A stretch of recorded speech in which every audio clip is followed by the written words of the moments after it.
Veamos. 150 avistados, 28 capturados. Tengo que mirar más en la hierba alta. El trabajo de un buen investigador nunca termina. Y menos ahora que han anunciado la sexta generación de Pokémon, Pokémon X y Pokémon Y. Dicen que va a haber más de 700 Pokémon, pero yo todavía voy por los 150 primeros. Antes de empezar a hablar en serio, voy a mencionar dos ejemplos de algunas criaturas que se pueden encontrar en el folclore japonés. La primera es la Nezumi o rata vieja, y el segundo es el Gama o gran sapo.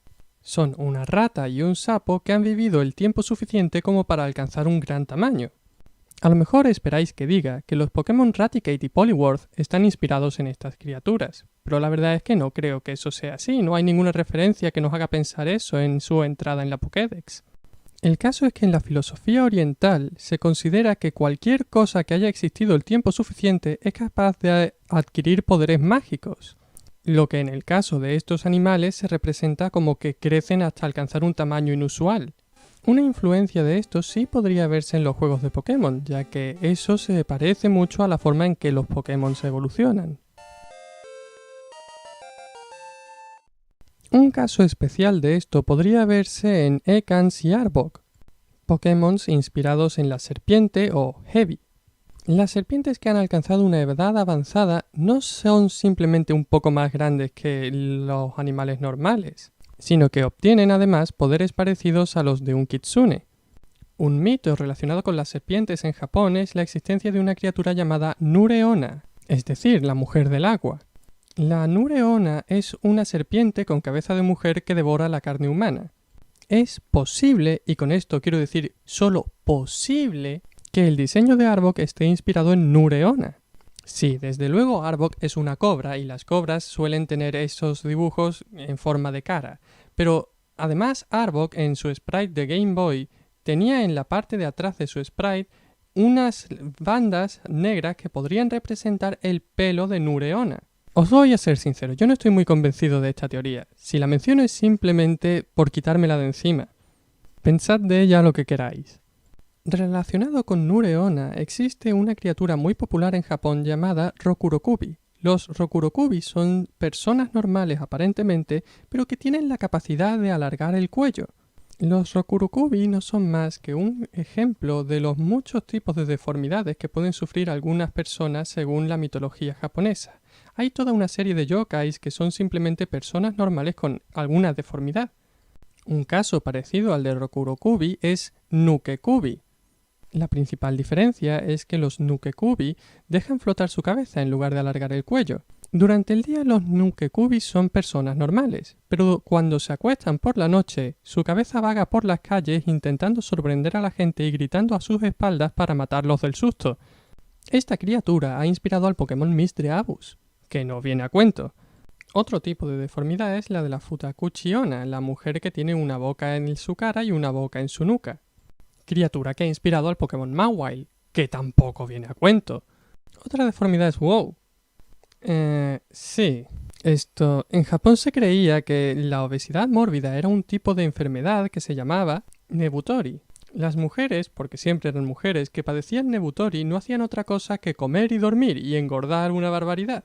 Los síntomas resultan familiares, ¿no? En fin. El último tipo de deformidad de la que voy a hablar es la del Noperabo o cara plana.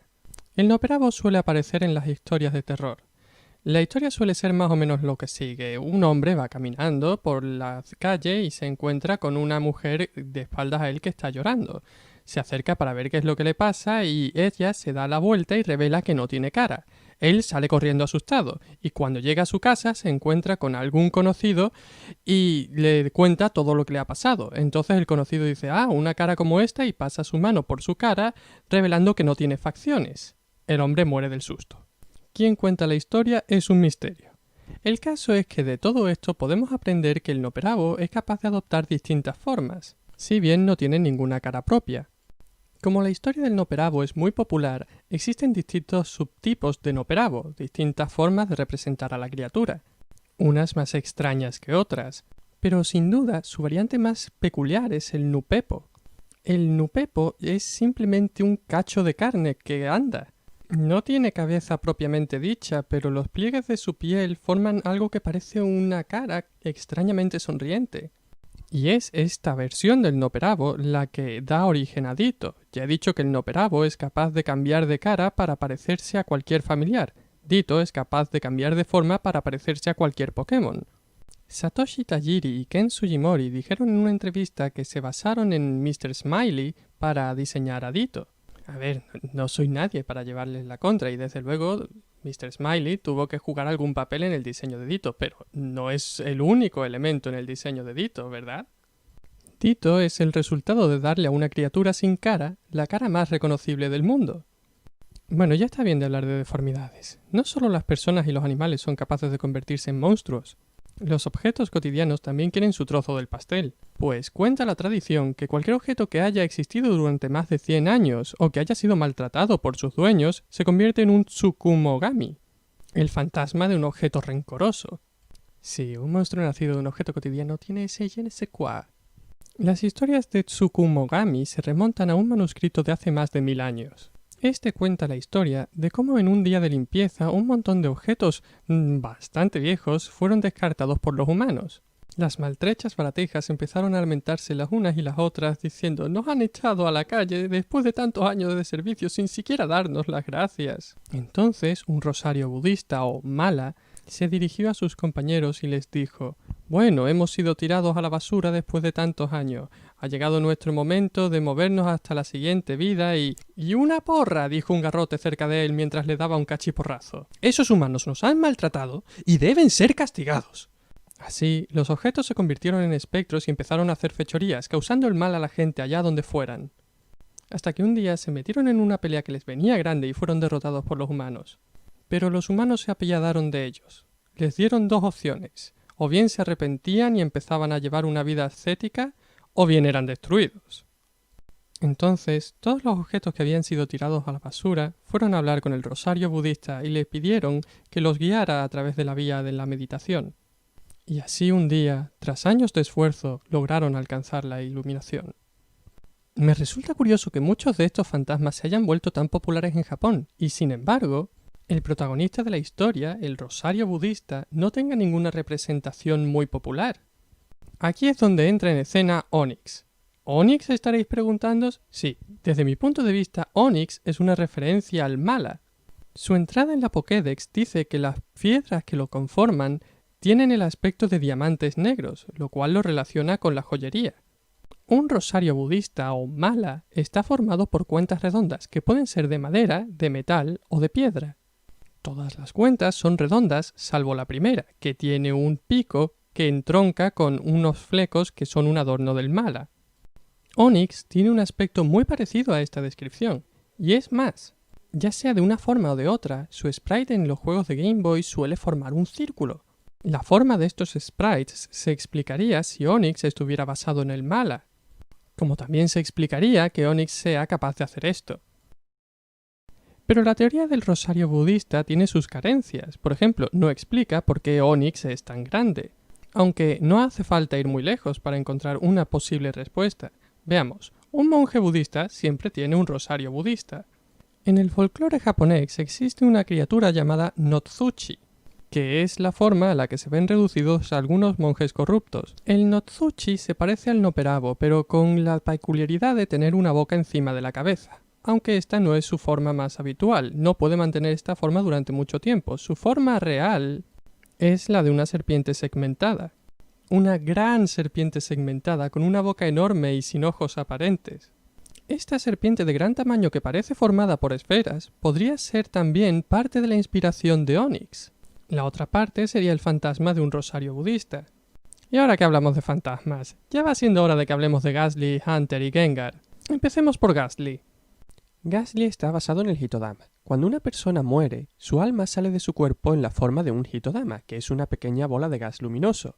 No hay que confundir el Hitodama con los fuegos fatuos. Los fuegos fatuos, como ya expliqué en el anterior vídeo, están causados por los Kitsune y los Tengu. Como el Hitodama es la forma que adopta el alma de un muerto reciente, podría considerarse que es un fantasma recién nacido. La forma adulta de un fantasma sería un Yurei, que es un fantasma que ya ha pasado por el inframundo. Los yurei normalmente se representan sin piernas y con las manos colgando de sus muñecas, péndulas e inertes. El origen de esta simbología lo encontramos en el viaje que tienen que hacer los muertos a través del infierno. El inframundo está gobernado por 10 jueces que juzgan la valía de las almas de las personas. A la entrada de la casa del tercer juez hay apostados unos oni que piden peaje a los muertos. Pero como los muertos no tienen dinero, los oni lo que cobran son las piernas y los brazos de los difuntos, así que se las cortan. Y por eso podemos ver que los fantasmas no tienen piernas y, para no representarlos sin brazos, se les representa con las manos cortadas colgando de las muñecas. Esta iconografía es reconocible tanto en los fantasmas de Pokémon como en Hunter, así que Hunter y ese fantasma están basados en los yurei. Solo falta por aclarar el caso de Gengar. En mi vídeo del análisis del índice de los Pokémon mencioné a la ligera una teoría que relaciona a Gengar con Clefairy. Creo que tiene bastante validez, así que voy a expandirla un poco en este vídeo. La silueta de Gengar es prácticamente igual a la silueta de Clefairy, aunque es cierto que en lugar de alas tiene una especie de púas en la espalda. Además de un aspecto parecido, Gengar y Clefairy comparten ciertos detalles en su descripción de la Pokédex. Ambos Pokémon están especialmente activos las noches de luna llena, Clefairy bailando y Gengar gastando bromas. Estas similitudes han llevado a muchos fans a pensar que Gengar es lo que aquí en Occidente se conoce como un doppelganger, es decir, un doble de Clefairy. Pensadlo, se supone que Gengar es un Pokémon sombra. Podría ser la sombra de Clefairy cobrando vida. Relacionado con este concepto, existe en Japón un tipo de fantasma especial llamado Ikiriyo. Es el fantasma de una persona que todavía está viva. Es decir, movidos por los celos, un trozo del alma de una persona se separa de su cuerpo y forma un doble de esa persona. Desde un principio, Clefairy se diseñó con la intención de que fuera muy popular. De hecho, en el propio juego se dice que es muy popular, todo el mundo quiere tener un Clefairy. Razón de más para que Gengar, su sombra, se sienta celoso. El hecho de que el Ikiriyo sea un trozo del alma de una persona explica que Gengar sea tipo fantasma, ya que los fantasmas son almas en pena. Hablando de fantasmas, os habréis fijado que muchas veces en Japón a los fantasmas se les representa con una lengua muy grande que normalmente dejan colgando fuera de la boca. Creo recordar que esto es porque en Japón se cree que los escalofríos son causados por fantasmas que lamen tu espalda. Ya, si un paraguas gigante lamiera mi espalda, yo también tendría un escalofrío. A lo que voy es que de ahí viene el ataque lengüetazo. No se puede hablar de lenguas sin hablar de Lickitung, ¿verdad? ¿Cuál es el origen de este lagarto rosa? Bueno, existe un yokai con una lengua muy grande llamado Akaname. El Akaname se dedica básicamente a entrar en los cuartos de baño sucios y lamer toda la porquería. Supongo que estáis pensando, ¿qué tiene eso que ver con Lickitung? Eso no tiene nada que ver. Lickitung no va por ahí comiendo eso. Y en principio tendríais razón. Pero... ¿alguna vez habéis oído hablar de una serie llamada Dr. Slump? Es una serie bastante antigua, muy popular en Japón, del mismo autor que Dragon Ball. Una de las cosas más extrañas de esta serie es que en el mundo de Dr. Slump las cacas no son marrones, son de distintos colores, principalmente rosa, y están vivas, van por ahí saltando y hablando con la gente. Y estos personajes son muy populares en Japón, de hecho son una especie de mascota de toda la serie. Y si comparamos el dibujo oficial de las cacas del Dr. Slump con el dibujo oficial de Lickitung, vemos que la cola de Lickitung tiene una forma muy parecida a las cacas de Dr. Slump. Y el parecido viene resaltado por los colores normales y de la forma variocolor de Lickitung. Creo que lo he dejado bastante claro. Dragon Ball, ¿no habíamos hablado de Dragon Ball? Sí, venga, por favor, hablemos de Dragon Ball. Lo primero, ¿de dónde surge el término bola de dragón? Seguro que alguno de vosotros tiene un dragón de la suerte. Ya sabéis, esas figuritas de madera de dragones con una bola de cristal. Esas bolas de cristal se llaman Yeo-Wiyu y se supone que conceden deseos. En Corea se cree que los dragones nacen siendo inmaduros y se conocen como Imugi. Los Imugi viven en cuevas debajo del agua, pero cuando alcanzan una edad de 1000 años, del cielo cae un Yeo-Wiyu y si los Imugi logran cogerlo al vuelo, se convierten en dragones verdaderos. Pero hay más detalles del aspecto de los Pokémon Dragón que podríamos explicar. Tiene que ver con un cuento muy popular en Japón llamado El cortador de bambú, que básicamente es la historia de cómo Kaguya Hime, una mujer preciosa, va pidiéndole a sus pretendientes que le consigan objetos imposibles. Uno de estos objetos es la joya que cuelga del cuello de un dragón, que podría ser el origen de parte del aspecto de Dragonair. En fin, volviendo a la serie Dragon Ball, esta serie está inspirada en una de las novelas más antiguas de toda China llamada Viaje a Occidente, o Las aventuras del gracioso rey de los monos. Dos de los personajes principales en esta historia son Sun Wukong y Chu Wuneng, también conocidos respectivamente como el gran sabio Susia del cielo y el idiota. Estos dos héroes de terrible temperamento y espantosos modales son conocidos como dos de los mayores maestros de artes marciales de la historia, y son dos de las figuras más recurrentes en las obras de ficción japonesas. De hecho, han inspirado a los iniciales de fuego en la cuarta y quinta generación de Pokémon, pero eso no viene al caso. Los que sí vienen al caso son Mankey y Primeape, es decir, un Pokémon que es de tipo lucha, y en su diseño combina elementos del cerdo y elementos del mono, tiene a la fuerza que está relacionado de alguna manera con estos personajes. O no, quién sabe, a lo mejor es un babuino normal y corriente. Volviendo al tipo lucha, ¿sabéis qué significan los 4 brazos de Machamp? Son un elemento recurrente en la iconografía de algunos dioses de la mitología hindú. 4 brazos representan dominio en las 4 direcciones del espacio, norte, sur, este y oeste. Tener más brazos es simplemente querer fardar. Eso es muy soso para acabar el vídeo ahí. A lo mejor tendría que haberlo acabado cuando hablaba de Lickitung. Esto podría ser interesante. Tal vez recordéis una teoría de la que hablé en mi vídeo del análisis del índice de los Pokémon, si no la repaso aquí rapidito. A ver, se dice que Capbone es la cría de Kangaskhan, que el cráneo que lleva Capbone en la cabeza, el cráneo de su madre muerta, es el cráneo de Kangaskhan. Yo fui un poco más lejos y dije que a lo mejor se suponía que el fantasma que ibas a encontrar en lo alto de la torre Pokémon era el fantasma de Kangaskhan y no el fantasma de Marowak. Y que más tarde, durante el desarrollo del juego, esto se cambió para evitar un poco de controversia. De ser eso cierto, el fantasma de Kangaskhan en lo alto de la torre Pokémon podría haber sido una referencia a una criatura llamada Ubume. La Ubume es el fantasma de una mujer que murió durante el parto o antes de dar a luz. Suele aparecerse a los viajeros llevando a un niño en brazos. Suele pedirle a los viajeros que sujeten a ese niño durante un momento. Entonces, si el viajante lo sujeta, ella desaparece y el niño empieza a pesar cada vez más y más, hasta que en algún momento el caminante se da cuenta de que lo que está sujetando no es más que una piedra. Imaginemos cómo podría haber sido el encuentro con el fantasma de Kangaskhan en lo alto de la torre Pokémon. Te enfrentas con un Kangaskhan al que no puedes capturar, y después de derrotarlo, te encuentras con que en tu equipo ha aparecido un Capbone.